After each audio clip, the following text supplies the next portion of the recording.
Chris, my old friend, I've come to talk with you again, because a vision softly creeping left its seat while I was sleeping, and the vision that was planted in my brain still remains within the sound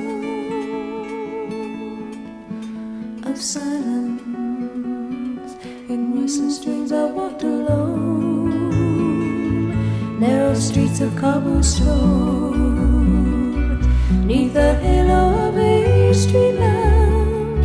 I turned my collar to the cold and damp, when my eyes were stabbed by the flash of a neon light that split the night and touched the sound of silence. And in the naked light I saw 10,000 people, maybe more, people talking without speaking, people hearing without listening, people writing songs that voices never share. No one dares disturb the sound of silence.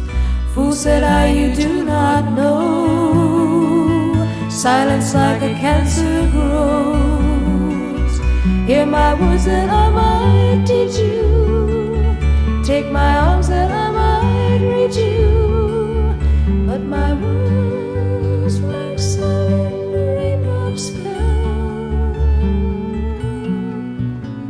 and echoed in the well of silence. And the people bowed and prayed to the neon god they made, and the sun flashed out its warning in the woods that it was forming, and the sign said the words of the prophets are written on a silver horse and tender horns, and whispered